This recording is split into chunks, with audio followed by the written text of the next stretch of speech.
ఈ రోజే డౌన్లోడ్ చేయండి. మీ ఫేవరెట్ షోస్ చూడండి. నేను మీ ముందుంటే మీరు ఆనందాల్ని అనుభవించలేనప్పుడు నేను అక్కడ ఉండడం కరెక్ట్ కాదు. అందుకే నేను మీకు దూరంగా వెళ్ళిపోతున్నాను. సరే, నాకు దూరంగా వెళ్ళి నువ్వు ఆనందంగా ఉంటావా? పోనీ ఇక్కడి నుంచి నువ్వు ఎక్కడికి వెళ్తావు? ఆ దేవుడు నాకు ఏదో ఒక దారి చూపిస్తాడు. అలా కాదు, నువ్వెటు వెళ్తావో చెప్పు. పోనీ మీ ఇంటికి వెళ్ళి మీ అమ్మ నాన్నతో ఉంటావా?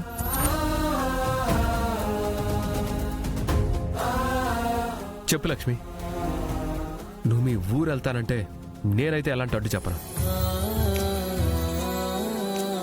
నేను మా నాన్న దగ్గరికి ఎలా వెళ్తాను విహారీ గారు? మీకు అన్నీ తెలుసు కదా. నువ్వన్నీ తెలిసి ఇలా ఎందుకు చేస్తున్నావు? ఇప్పుడు నువ్వు వెళ్తే మీ అమ్మ నాన్న దగ్గరికి వెళ్ళాలి, లేకపోతే ఇప్పటికీ నేనే కదా నీకు భర్తని, నువ్వు నా దగ్గరే ఉండాలి. ఒకవేళ అలా కాదు అంటే దాని అర్థం ఏంటో తెలుసా? నీ భర్తగా నేను చచ్చిపోయానని. విహారీ గారు అలా మాట్లాడొద్దు. నన్ను వదిలేసి వెళ్తున్నప్పుడు నేనేమైపోతే నీకేంటి? దయచేసి అలా మాట్లాడొద్దు విహారీ గారు. ఇదే కనుక నువ్వు గుర్తించిన పైకి చెప్పని నా మీద ప్రేమ. నాకు నీకు ఎన్ని కష్టాలు వచ్చినా, ఎన్ని సమస్యలు వచ్చినా మనిద్దరం కలిసే వాటిని ఎదుర్కొందాం. అలా కాదని నీకు నువ్వు, నాకు నేను దూరంగా వెళ్ళిపోతే నాకైనా నీకైనా జీవితం లేనట్టేనని, మనం జీవస్యవాలం అయిపోయినట్టే కనక మహాలక్ష్మి. ఇప్పటి నుంచి ఇద్దరం కలిసే పోరాడదాం. మన కథ ముగింపు ఎలా ఉన్నా కలిసి ఎదుర్కొందాం. రా కనకం, ఇంటికి వెళ్దాం.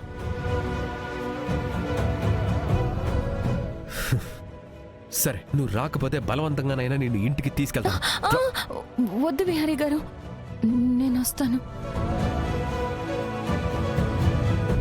సరే పద.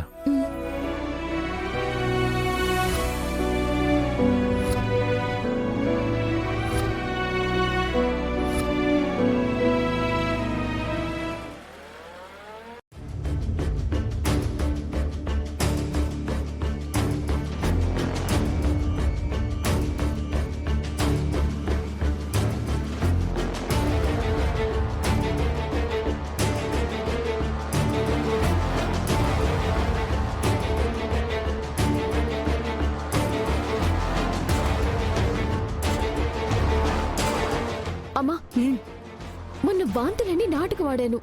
తర్వాత సరోగసి ఆ లక్ష్మికి చేశారు.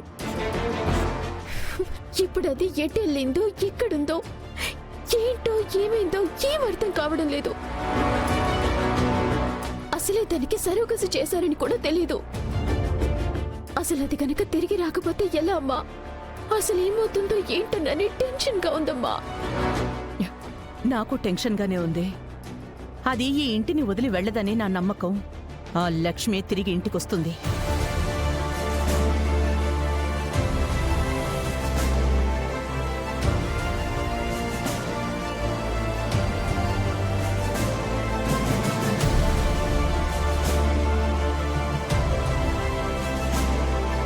పద లక్ష్మి, పద. అమ్మా, బావొచ్చినట్టున్నాడు, పదమ్మా. పద. లక్ష్మి, వచ్చేసావా? నీకంతా బానే ఉంది కదా లక్ష్మి? బాగానే ఉందమ్మా. వదినా, మన లక్ష్మి వచ్చేసింది.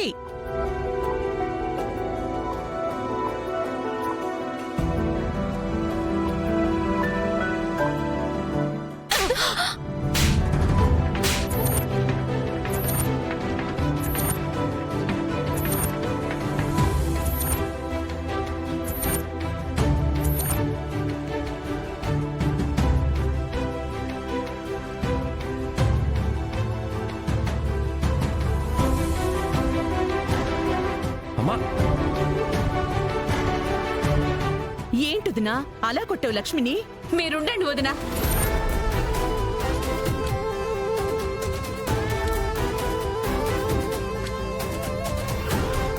చెప్పకుండా అలా వెళ్ళిపోతే ఇక్కడ మేమంతా ఎంత కంగారు పడతామో ఆలోచించలేదా లక్ష్మి?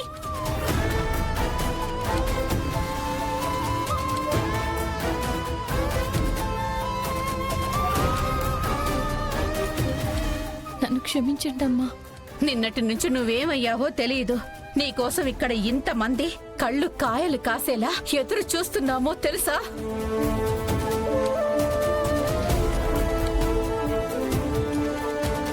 అమ్మా, తను అలా వెళ్ళడానికి కారణం ఉందమ్మా. ఏంట్రా ఏమైంది?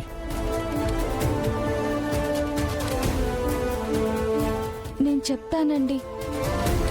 లక్ష్మి అలా ఇల్లు వదిలి వెళ్ళడానికి కారణం నేనేనండి.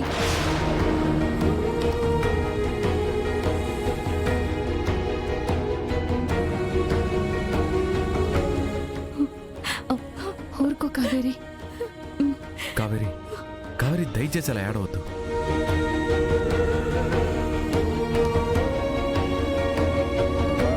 అసలు ఏం జరిగిందిరా? కావేరి వలన లక్ష్మి ఇల్లు వదిలి వెళ్ళిపోవడం ఏంట్రా? మాకేం అర్థం కావట్లేదు.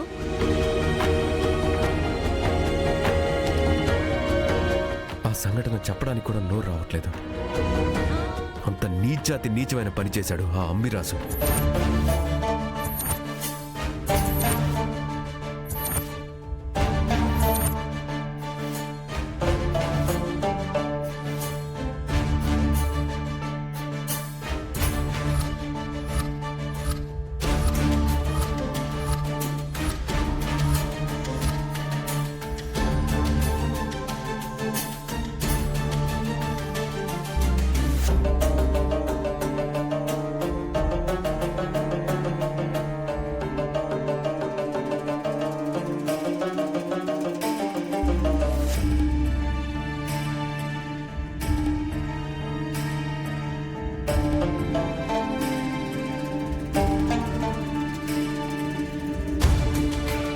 ఆ దరిద్రుని అక్కడే తగలబెట్టాల్సింది కదరా.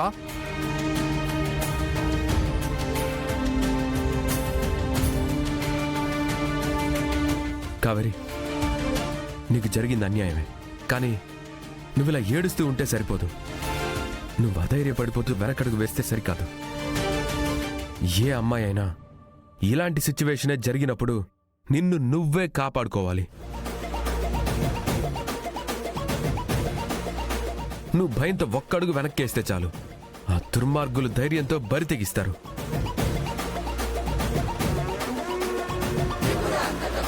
అదే నువ్వు అపరకానికలా తెగిస్తే వాళ్ళు దారిలోకి వస్తారు. వాడు నీ మానం జోలికొస్తే వాడి ప్రాణం తీసే. ఈ సమాజం నీ వెనకే ఉంటుంది.